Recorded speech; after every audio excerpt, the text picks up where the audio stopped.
Bonjour, je m'appelle Jean-Luc Bourgogne et je suis responsable de la formation chez Manitou Benelux.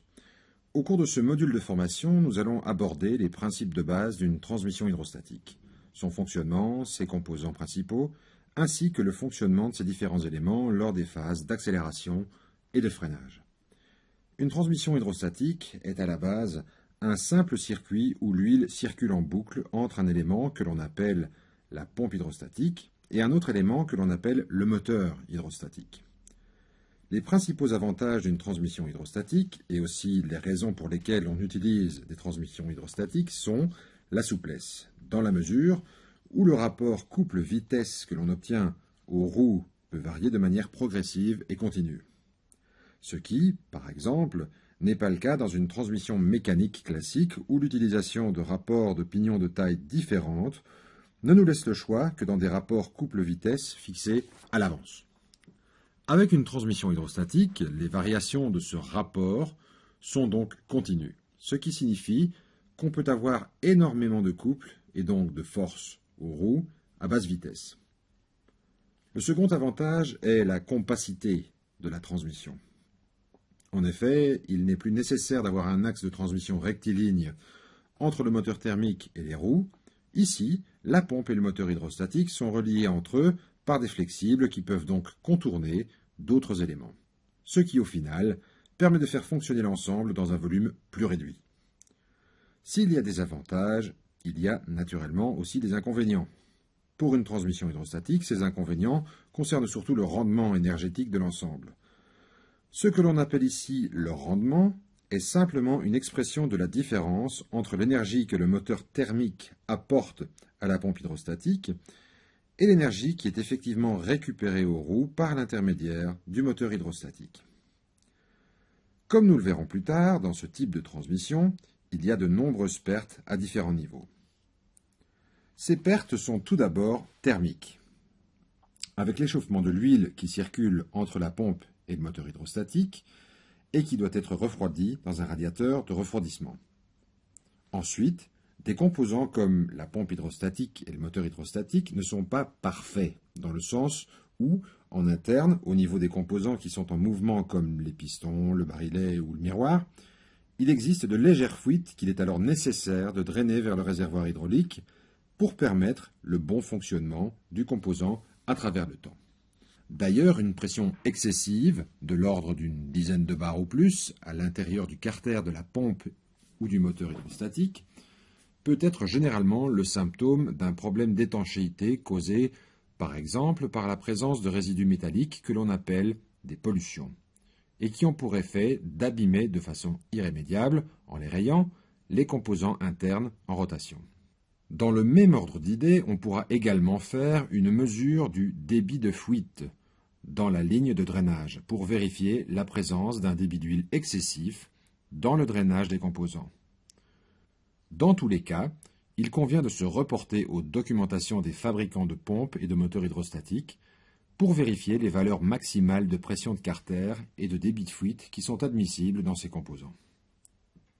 Nous savons donc qu'il est nécessaire de prélever de l'huile du circuit de transmission hydrostatique pour le refroidir. Et nous savons également qu'il existe un certain nombre de légères fuites à l'intérieur des composants qui sont tout à fait normales jusqu'à un certain niveau.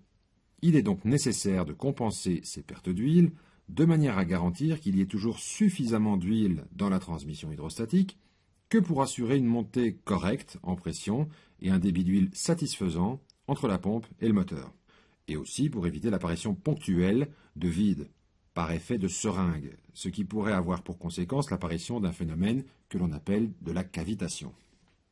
La cavitation est un phénomène qui a pour effet de faire passer de manière très brutale un fluide, ici l'huile hydraulique, de l'état liquide à l'état gazeux. Le changement brutal de volume qui va de pair avec cette transformation peut être comparé à une micro-explosion. À la longue, l'apparition de cavitation peut endommager très gravement les composants hydrauliques et la plupart du temps de façon irrémédiable. Il est donc nécessaire de compenser ces pertes d'huile. Dans une transmission hydrostatique, cela s'effectue en employant une pompe de gavage, qui est en général une simple pompe à engrenage. Dans une transmission qui est en fonctionnement, il y a toujours un flexible, ici en rouge, qui est sous haute pression, tandis que l'autre est en basse pression, ici en bleu. La pompe de gavage va donc injecter de l'huile là où c'est le plus facile, c'est-à-dire dans la ligne qui se trouve en basse pression. La pompe de gavage étant en général de type à engrenage, et pour autant que le moteur thermique fonctionne, cette pompe va donc toujours tourner et elle est incapable de réguler le débit d'huile qu'elle produit. Quand la transmission hydrostatique est correctement gavée, il devient alors nécessaire d'évacuer quelque part le débit d'huile de gavage qui est excédentaire, tout en garantissant un niveau de pression minimum dans le circuit de pression de gavage. On prévoit donc d'évacuer cette huile excédentaire par l'intermédiaire d'un limiteur de pression, qui est un composant hydraulique dont la fonction va être de garantir un niveau de pression maximum dans le circuit qui l'alimente. En général, cette pression se situe entre 20 et 30 bars. L'autre orifice du limiteur de pression étant quant à lui relié au réservoir hydraulique. Dans beaucoup de cas, la pompe de gavage est volontairement surdimensionnée, de sorte que l'on ne se contente pas de ramener le débit d'huile excédentaire au réservoir hydraulique par l'intermédiaire d'un limiteur de pression, mais on utilise ce débit excédentaire pour alimenter en huile d'autres composants hydrauliques, pour lesquels une pression d'huile relativement basse, comme la pression de gavage, est suffisante pour fonctionner. Il va donc s'agir en général de circuits d'assistance ou de pilotage hydraulique qui vont utiliser la pression de gavage pour, par exemple, aider à faire bouger le tiroir principal d'un distributeur hydraulique, ou pour assister une électrovanne à changer de position. Dans de nombreux cas, cette pression de gavage est également utilisée pour piloter la pompe hydrostatique afin qu'elle donne du débit d'huile vers le moteur hydrostatique. C'est une des raisons pour laquelle, en cas de problème dans une transmission hydrostatique, on va avant tout commencer par mesurer la valeur de la pression de gavage à différents niveaux de régime du moteur thermique, de manière à s'assurer que la pression de gavage est conforme aux valeurs qui ont été définies par les concepteurs de la transmission. Au cours de l'utilisation d'une transmission hydrostatique, il pourrait arriver que les roues se bloquent brutalement, ou qu'il y ait une surcharge brutale causée, par exemple, par un obstacle. Dans ces conditions, la pompe hydrostatique continue à fournir un débit d'huile très important, tandis qu'à l'autre extrémité, le moteur hydrostatique, qui est solidaire des roues, ne peut pas absorber ce débit d'huile qui lui arrive de la pompe puisqu'il ne peut plus tourner. Dans le flexible, qui est sous haute pression, se crée alors très brutalement une surpression de plusieurs centaines de bars qui pourrait endommager les composants de la transmission hydrostatique. Nous allons voir plus tard qu'il existe généralement des composants qui vont pouvoir piloter la pompe hydrostatique de manière à ce qu'elle réduise rapidement, jusqu'à l'annuler, son débit d'huile vers le moteur hydrostatique. Cependant, ce mécanisme-là va prendre un certain temps pour agir, de sorte que, dans le cas de figure que l'on évoque ici, il serait peut-être déjà trop tard. Il nous faut donc ici une solution qui puisse agir très rapidement pour limiter les surpressions excessives dans le circuit hydrostatique. Nous allons donc à nouveau faire appel à un composant que l'on a découvert dans le circuit de gavage, le limiteur de pression. Sauf que, dans ce cas-ci, on parlera des limiteurs, puisqu'ils sont deux. Ces limiteurs vont avoir la capacité de s'ouvrir très rapidement dès que la pression dans le flexible, qui est sous haute pression, atteint une valeur beaucoup trop élevée, par exemple de l'ordre de 380 bars ou plus. Quand ce limiteur de pression s'ouvre, cela va avoir en quelque sorte l'effet de court-circuiter hydrauliquement la pompe sur elle-même, de sorte que le moteur hydrostatique ne recevra plus le débit d'huile. De cette manière, on limite très efficacement les surpressions excessives dans le circuit et les composants de la transmission hydrostatique. Ces deux limiteurs de pression portent en général le nom de limiteur haute pression, que l'on va abréger en limiteur HP. On pourrait se contenter de ce système de protection contre les pics de surpression brutale, et c'est d'ailleurs souvent ce système simple que l'on va trouver dans les transmissions hydrostatiques de faible puissance. Cependant, pour les installations plus importantes et donc plus puissantes, le fait d'ouvrir de manière répétée ces limiteurs de pression à des pressions très élevées, et pour y faire passer des débits d'huile très importants, aurait pour effet de faire s'élever très rapidement la température de l'huile de transmission, ce qui est un phénomène que l'on souhaite éviter. Pour ces transmissions, nous verrons plus tard qu'un mécanisme particulier est mis en œuvre dans la pompe hydrostatique de manière à éviter ces situations. Il pourrait arriver que le moteur thermique qui entraîne l'ensemble de votre transmission hydrostatique ne fonctionne plus. Dans ce cas, si l'on souhaite tracter le véhicule pour faire réparer le moteur thermique, on est confronté au fait qu'il est pour ainsi dire impossible de faire bouger le véhicule. Ce phénomène est dû à l'inertie du moteur thermique et de la pompe hydrostatique qui, dans ce cas précis, ont une action comparable au frein moteur d'une voiture qui descend sur une route en pente. Pour solutionner ce problème, on conseille en général de diminuer la valeur de pression à laquelle vont s'ouvrir les limiteurs HP. Et cela peut s'effectuer très simplement en dévissant de 3 tours les limiteurs HP. En faisant cela, on ouvre les limiteurs et on les rend passants de telle sorte que le moteur hydrostatique peut être mis en roue libre pour que l'huile y circule directement d'un orifice de la pompe à l'autre. Ce qui permet donc de libérer le moteur hydrostatique et donc de tracter le véhicule pour effectuer les réparations nécessaires sans qu'une résistance significative ne soit ressentie. Attention cependant que certains véhicules sont équipés d'un frein négatif. Un frein négatif est un dispositif qui fonctionne exactement à l'inverse d'une pédale de frein que l'on peut trouver par exemple dans une voiture, puisqu'elle freine toujours, sauf quand on la pilote.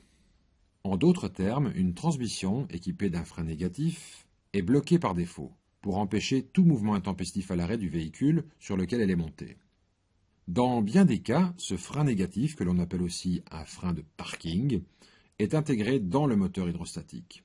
Un gros ressort, généralement une rondelle Belleville, va se charger d'appuyer avec force sur un élément en rotation du moteur hydrostatique de manière à empêcher celui-ci de tourner. Pour permettre les mouvements, il faudra dès lors contrer la force de ce ressort du frein négatif pour le désaccoupler, et ainsi permettre la rotation libre du moteur hydrostatique. Cela se fait généralement au moyen de la pression de gavage que l'on va utiliser ici à cet effet. De l'huile hydraulique, qui circule en continu dans le circuit fermé que forment la pompe et le moteur, va avoir tendance, à la longue, à chauffer de manière très importante. Cette montée en température est due à l'effet combiné de la haute pression et du phénomène de friction de l'huile contre les parois des composants qui constituent la transmission. Cette friction, à la longue, a un pouvoir abrasif, de sorte que des particules métalliques, que l'on appelle des pollutions, peuvent se retrouver dans le flux de circulation d'huile et donc on prend alors le risque d'endommager plus gravement d'autres éléments de la transmission. Pour toutes ces raisons, il est nécessaire de refroidir l'huile et il faut la maintenir dans un état de propreté satisfaisant en la filtrant. On va donc créer une sorte de fuite artificielle qui va prélever de l'huile au niveau du flexible qui se trouve en basse pression, ici en bleu, pour l'envoyer se faire rafraîchir dans un élément que l'on appelle un radiateur, et plus loin pour être filtré dans un simple filtre à huile hydraulique. Cette filtration peut intervenir juste avant le rejet de l'huile dans le réservoir ou dans la buse d'aspiration de la pompe de gavage.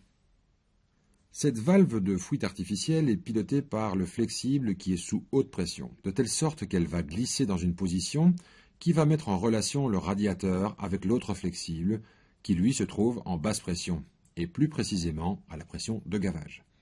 On prélève l'huile du côté basse pression parce que d'une part, on évite de créer une chute de pression et donc une perte de puissance dans le flexible sous haute pression, qui lui véhicule la puissance hydraulique. Bien entendu, cette fuite d'huile est compensée par la pompe de gavage de manière à garantir la présence constante d'huile dans toute la transmission. Jusqu'à présent, nous avons passé en revue les éléments qui permettent de garantir le bon fonctionnement de la transmission hydrostatique. Il s'agit maintenant de voir comment nous allons pouvoir l'utiliser, à savoir quels sont les mécanismes mis en œuvre pour commencer à rouler et pour freiner. Tout d'abord, la plupart des transmissions hydrostatiques sont des pompes à cylindrée variable à pistons axiaux, ce qui signifie qu'un nombre impair de pistons coulissent dans un barillet. Ces pistons et ce barillet tournent ensemble, mais les pistons sont rendus solidaires d'un élément que l'on appelle un plateau inclinable et qui va permettre de donner un angle d'inclinaison au piston, de sorte qu'en fonction de l'angle de ce plateau, il va se créer une aspiration d'huile dans un sens et un refoulement dans l'autre, ce qui au final va avoir pour effet de générer un débit d'huile. Ce débit d'huile sera donc proportionnel à la vitesse de rotation des pistons et du barillet, mais sera également dépendant de l'angle d'inclinaison du plateau. Au plus le plateau est incliné, au plus grande est la cylindrée de la pompe hydrostatique, et donc au plus grande sera la quantité d'huile qui sera injectée de la pompe à chaque cycle de rotation des pistons. Nous l'avons maintenant compris, l'angle d'inclinaison du plateau sur lequel sont fixés les pistons est un point essentiel pour créer un débit d'huile et donc pour faire fonctionner la transmission hydrostatique. Donc, pour faire avancer le véhicule sur lequel est montée la transmission, il va donc falloir trouver un moyen de commander l'inclinaison de ce plateau pour créer un débit d'huile et donc ainsi faire avancer le véhicule. Classiquement, on appuie le pied sur la pédale d'accélérateur, ce qui a pour effet immédiat d'augmenter le régime du moteur thermique. C'est cette augmentation de la vitesse de rotation du moteur thermique et donc aussi de la pompe de gavage que nous allons exploiter ici. Le principe est finalement assez simple. On va utiliser le débit d'huile de la pompe de gavage. Pour rappel, cette pompe est généralement une simple pompe à engrenage qui est directement connectée à l'axe de rotation du moteur thermique. Et donc, plus le moteur thermique va tourner vite, plus la pompe de gavage va tourner vite également. Et donc, au plus grand sera le débit d'huile de gavage. L'astuce est de faire passer ce débit d'huile à travers un composant hydraulique que l'on appelle une restriction. La particularité de ce composant hydraulique est que quand un débit d'huile le traverse, on voit apparaître une différence de pression entre l'huile qui se trouve à l'entrée et celle qui la traverse et qui se retrouve à sa sortie. Au plus le débit d'huile sera important, au plus la différence de pression que l'on va observer et que l'on appelle une delta P sera grande. C'est cette montée en pression à l'entrée de la restriction, en fonction du débit d'huile de la pompe de gavage, que nous allons utiliser pour commander l'inclinaison du plateau de la pompe hydrostatique et ainsi obtenir au final le déplacement du véhicule. Voici comment les choses se passent. On commence par appuyer sur la pédale d'accélérateur et donc de faire monter le régime du moteur thermique, ce qui, comme nous le savons déjà, a pour effet de faire tourner plus rapidement la pompe de gavage de sorte que celle-ci génère un débit d'huile plus important. Ce débit d'huile qui augmente passe à travers une restriction, de sorte que la pression à l'entrée de la restriction augmente. Il nous suffit alors de raccorder cette partie du circuit à un petit vérin qui va être solidaire du plateau d'inclinaison de la pompe hydrostatique, de sorte que, au final, au plus le débit d'huile de gavage sera grand, au plus la pression monte à la gauche de la restriction, et donc au plus le vérin va sortir, ce qui va provoquer l'inclinaison du plateau de la pompe hydrostatique, et donc la création d'un débit d'huile hydrostatique vers le moteur hydrostatique qui, lui, est solidaire des roues. Jusqu'ici, tout semble fait pour fonctionner parfaitement, à ceci près qu'au ralenti, le moteur thermique fait tourner la pompe de gavage et que donc celle-ci fournit un débit d'huile, ce qui est normal pour assurer le gavage des circuits hydrostatiques. Mais ce léger débit crée une petite montée en pression dans le vérin de pilotage d'inclinaison de la pompe hydrostatique et donc celle-ci se met en débit, ce qui va avoir pour conséquence de faire avancer le véhicule. Or, par sécurité, on souhaite bien évidemment que le véhicule commence à avancer uniquement quand le conducteur appuie de manière significative sur la pédale d'accélérateur. En d'autres termes, on souhaite que la pédale d'accélérateur soit enfoncée de 1 ou 2 cm avant de commencer à obtenir un déplacement du véhicule. On souhaite par là empêcher tout mouvement intempestif du véhicule à l'arrêt. Cela peut se faire en ajoutant à notre circuit hydraulique un composant que nous avons déjà rencontré, c'est-à-dire un limiteur de pression. Arrêtons-nous ici un instant sur ce composant. Un limiteur de pression est un élément qui va constamment comparer le niveau de la pression à son entrée, ici en rouge, avec la valeur d'une force créée par un ressort calibré. Au repos, et quand le niveau de pression à son entrée est trop faible par rapport à la force créée par le ressort, le limiteur n'est pas passant, ce qui signifie que son entrée n'est pas reliée à sa sortie. Quand le niveau de pression devient suffisamment élevé que pour contrer la force du ressort, un conduit s'insère entre l'entrée et la sortie du limiteur pour créer un passage d'huile. Dès que le niveau de pression d'huile à l'entrée redescend, le passage d'huile se referme. Dans la réalité, ce processus est proportionnel et est comparable à un robinet qui s'ouvre et qui se referme automatiquement de manière à limiter le niveau de pression dans le circuit d'entrée à une valeur définie par le ressort. Revenons à notre circuit de pilotage de mise en débit de la pompe hydrostatique. Dans ce circuit, nous avons donc inséré un limiteur de pression de sorte que maintenant, à l'entrée de la restriction, il va falloir créer un débit d'huile suffisant que pour contrer le ressort du limiteur et ainsi envoyer de l'huile dans le vérin qui va permettre la mise en débit de la pompe hydrostatique. Pour créer ce débit d'huile, on va donc devoir enfoncer la pédale d'accélérateur plus fort pour que le régime du moteur thermique augmente plus et que la pompe de gavage donne plus de débit d'huile, ce qui va entraîner une montée en pression plus importante avant la restriction. Quand le niveau de pression va atteindre un niveau suffisamment élevé que pour contrer le ressort du limiteur, de l'huile de gavage va mettre en mouvement le vérin de commande d'inclinaison du plateau de la pompe hydrostatique, de sorte qu'un débit d'huile est envoyé vers le moteur hydrostatique et donc va pouvoir commencer à mettre en mouvement les roues qui sont mécaniquement reliées au moteur hydrostatique. Pour faire plus court, on voit donc que maintenant, il faut attendre un régime du moteur thermique qui soit suffisamment élevé que pour commencer à déplacer le véhicule. Ce niveau de régime moteur est calculé de manière à nécessiter d'enfoncer la pédale d'accélérateur de quelques centimètres pour obtenir un déplacement. Dans ce cas d'utilisation, on pourra appeler le limiteur de pression une valve DA, qui sont les initiales de début d'avancement.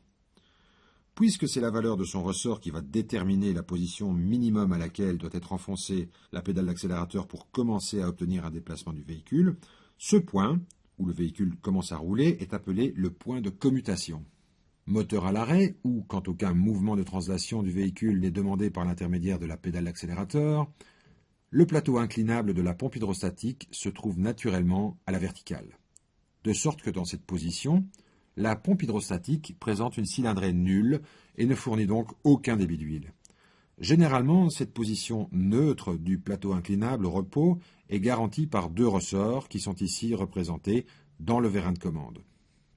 Dans les pompes hydrostatiques entièrement gérées de manière mécanique, comme c'est le cas dans cette partie de la formation, il pourrait arriver, avec le temps, que ces deux ressorts se dérèglent, de sorte que l'un pousse plus fort que l'autre, ce qui signifie que, sans aucune demande de l'opérateur et moteur démarré, le véhicule se mettrait à avancer tout seul dans une direction ou dans l'autre, simplement parce que le plateau inclinable de la pompe hydrostatique s'est incliné très légèrement dans un sens ou dans l'autre, parce que l'équilibre entre les deux ressorts de maintien au neutre est rompu.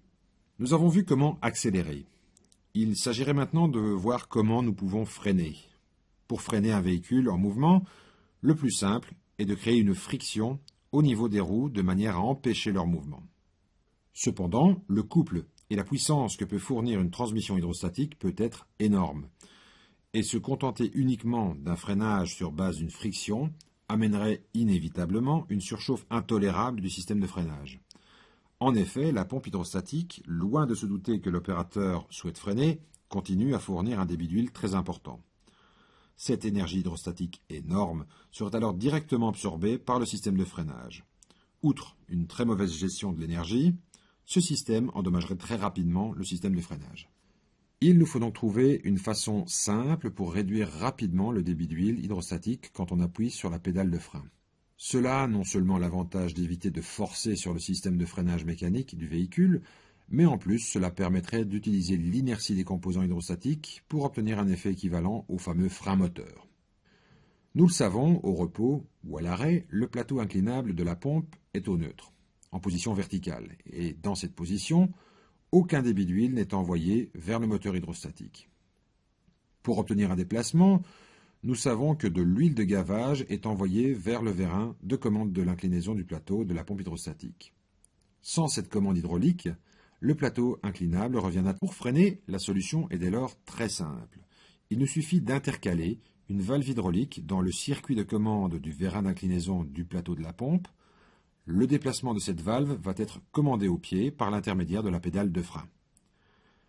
Imaginons donc que le véhicule roule, ce qui signifie que le vérin de commande d'inclinaison du plateau reçoit de l'huile de gavage par l'intermédiaire du limiteur DA. Cette huile traverse simplement la valve de freinage pour atteindre le vérin. Si l'opérateur décide à ce moment de freiner, il va appuyer sur la pédale de frein, ce qui va avoir pour effet de faire glisser la vanne dans la seconde position, et dans cette position, la valve de freinage dévie le débit d'huile de gavage vers le réservoir hydraulique, ce qui va avoir pour effet de ramener le plateau inclinable de la pompe hydraulique au neutre, par l'action des ressorts de rappel qui se trouvent dans le vérin de commande.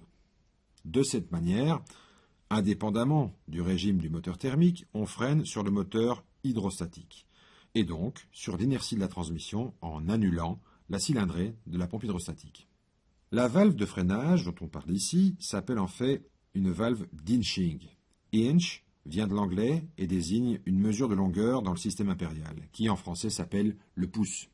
L'idée sous-jacente ici est que, même avec la pédale d'accélérateur complètement enfoncée pour obtenir un débit d'huile hydrostatique maximal de la pompe hydrostatique, on peut malgré tout régler très précisément la vitesse de déplacement du véhicule tout en conservant un couple très important au niveau des roues. Simplement en appuyant sur la pédale d'inching. Dès lors, on peut ici se permettre d'accélérer et en même temps de commander la pédale de frein de manière à régler plus finement le déplacement du véhicule. On peut donc avancer littéralement pouce par pouce, ou plus exactement inch per inch, tout en conservant un couple très important et donc de la force au niveau des roues. C'est aussi la raison pour laquelle, dans une transmission hydrostatique, on parlera souvent de pédale d'inching pour désigner la pédale de frein. Quand on utilise la pédale de frein mécaniquement, on commence d'abord par actionner la fonction inching avant d'activer le frein mécanique qui vient ici seconder l'inching.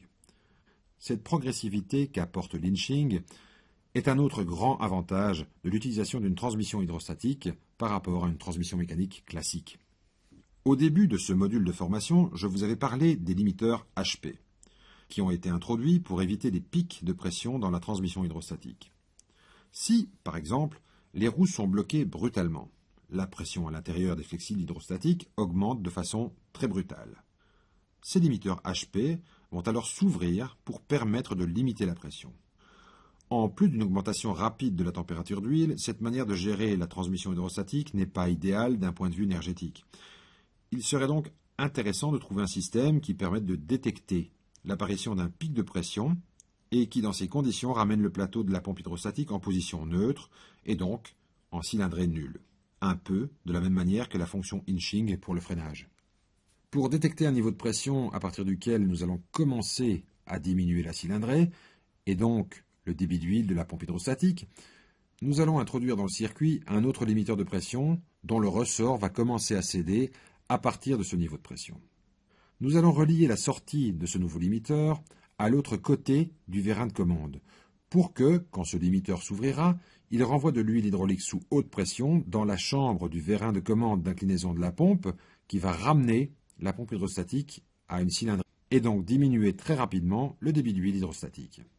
Ce nouveau limiteur s'appelle ici un limiteur DR, pour début de régulation. Ce mécanisme va fonctionner même si l'opérateur appuie complètement sur la pédale d'accélérateur parce que le niveau de pression de l'huile de gavage, généralement de l'ordre d'une trentaine de bars, est bien inférieur à la pression d'huile qui est envoyée par l'intermédiaire du limiteur DR, dont la pression, à l'origine, peut se situer au-dessus de 400 bars, mais qui dans la pratique sera bien moins importante. Au niveau du vérin de commande d'inclinaison du plateau de la pompe, ce jeu de différence de pression va faire que c'est la pression issue du limiteur DR qui va l'emporter, ce qui va avoir pour conséquence de diminuer ou même d'annuler le débit de la pompe hydrostatique. On pourrait alors se demander pourquoi conserver des limiteurs HP ? La réponse est simple, c'est pour des raisons de sécurité. En effet, le temps de réaction du mécanisme que nous venons d'introduire avec les limiteurs DR est trop lent dans les cas de pics de pression très importants et surtout brutaux. C'est la raison pour laquelle le limiteur DR va s'ouvrir à une pression inférieure, par exemple 450 bars, par rapport à la pression à laquelle le limiteur HP correspondant va s'ouvrir, par exemple ici 480 bars. Ceci pour donner un temps de réaction suffisant au mécanisme de régulation du limiteur DR avant que le limiteur HP n'entre en action pour protéger l'ensemble de la transmission. Jusqu'ici, la transmission que je viens de vous décrire ne fonctionne que dans une direction, soit en marche avant, soit en marche arrière. Pour que la transmission fonctionne dans les deux directions, il faudrait que l'on puisse envoyer de l'huile qui vient du limiteur DA d'un côté ou de l'autre du vérin de commande d'inclinaison du plateau de la pompe hydrostatique, et ce, en fonction de la direction de déplacement qui est choisie par l'opérateur du véhicule. On peut ajouter très facilement cette fonctionnalité en incluant une valve hydraulique à 3 positions que l'on va appeler une valve FNR, ce qui est une abréviation venant de l'anglais pour Forward Neutral Reverse, et qui en français signifie marche avant, position neutre et marche arrière. Comme nous venons d'ajouter la possibilité de nous déplacer dans une autre direction, il faut également ajouter un nouveau limiteur DR et un nouveau limiteur HP sur l'autre flexible hydrostatique, puisqu'on est maintenant susceptible d'avoir de la très haute pression dans cet autre flexible également. Avec l'introduction de la valve FNR, on va pouvoir aiguiller le débit d'huile venant de la valve DA vers le bon côté du vérin de commande pour au final obtenir un déplacement du véhicule dans la direction souhaitée, soit vers l'avant, soit vers l'arrière. Pour être complet et ainsi remettre en perspective l'ensemble des composants principaux, je vais ajouter le limiteur de pression de gavage ainsi que les deux clapets anti-retour qui vont permettre de sélectionner le flexible qui est en basse pression pour y injecter de l'huile de gavage, ainsi que la fuite artificielle qui va permettre de refroidir et de filtrer l'huile. Dans des transmissions hydrostatiques plus récentes et avec la généralisation de l'utilisation de composants électroniques, les pédales d'accélérateur et de frein sont de plus en plus remplacées par des pédales électriques, de sorte que le limiteur DA, la valve d'Inching et la valve Fenner n'ont plus de raison d'être et sont toutes trois remplacées par une valve proportionnelle à 3 positions avec un pilotage électronique qui va assumer les 3 fonctions DA, Inching et FNR. Outre une simplification, l'utilisation d'électronique présente de nombreux avantages parmi lesquels on pourra relever par exemple la possibilité de bien mieux contrôler la réactivité de la transmission. Ainsi, pour certaines applications, il pourrait être souhaitable de ne pas augmenter la vitesse du véhicule de façon exactement proportionnelle à la position de la pédale d'accélérateur, mais bien d'obtenir une augmentation plus douce de la vitesse du véhicule durant tout le premier tiers de la plage d'utilisation de la pédale, puis de revenir à un rythme normal d'augmentation de la vitesse. Un constructeur peut ainsi définir un profil d'utilisation qui rencontre exactement les besoins d'une application ou de son client. L'autre avantage d'utiliser des composants électroniques est la possibilité d'obtenir des codes de défaut ou des alarmes en cas de problème sur certains éléments de la transmission, ce qui facilite et accélère la recherche de l'origine d'une panne. Une transmission hydrostatique, gérée électroniquement, comporte généralement les éléments suivants. Un boîtier électronique, qui embarque les logiciels de gestion et la configuration de la transmission. Ce boîtier va commander les 2 électrovannes proportionnelles qui entraînent la valve à 3 positions de la pompe hydrostatique en fonction de différents paramètres tels que le sens de déplacement, la position de la pédale d'accélérateur et d'inching et le régime du moteur thermique. Ces paramètres sont récupérés par le boîtier électronique grâce à des capteurs. Ces capteurs sont bien sûr les potentiomètres des pédales d'accélérateur et d'inching qui vont refléter les positions de ces pédales, mais aussi un capteur de régime du moteur thermique, un bouton FNR de sélection marche avant et marche arrière, et enfin un capteur de position d'inclinaison du plateau de la pompe hydrostatique. Ce capteur permet au boîtier électronique d'ajuster de manière précise le courant de commande qu'il envoie vers les électrovannes de manière à ce que l'inclinaison du plateau de pompe, la cylindrée et le débit d'huile soient commandés de manière la plus précise possible. Cet ensemble, boîtier électronique, courant de commande, capteur de position d'inclinaison, forme ce que l'on appelle une boucle d'asservissement, dont l'objectif est d'amener le plateau d'inclinaison de la pompe à la position correspondant à la demande exprimée par l'opérateur au travers des 2 pédales. Nous voilà arrivés à la fin de cette formation d'introduction aux transmissions hydrostatiques. Pour résumer, nous avons découvert les différents éléments qui équipent une transmission hydrostatique, à savoir la pompe et le moteur hydrostatique, la pompe de gavage, le limiteur de pression de gavage, les 2 limiteurs haute pression ou limiteurs HP, la valve DA de début d'avancement, la valve d'inching pour le freinage, la valve FNR pour la sélection du sens de marche, le vérin de commande d'inclinaison du plateau de la pompe, la valve DR de début de régulation, et enfin, la valve de fuite artificielle pour refroidir et pour filtrer l'huile. Il va sans dire qu'il s'agit ici des principes fondamentaux d'une transmission hydrostatique et chaque constructeur a bien entendu tout le loisir de modifier cette structure de base pour développer une solution qui soit plus efficace pour une application particulière ou qui réponde mieux aux souhaits exprimés par son client.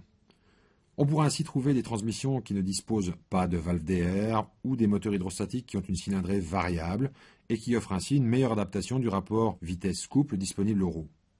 Il me reste à vous remercier de m'avoir accompagné tout au long de cette formation et je vous donne rendez-vous dans une prochaine vidéo.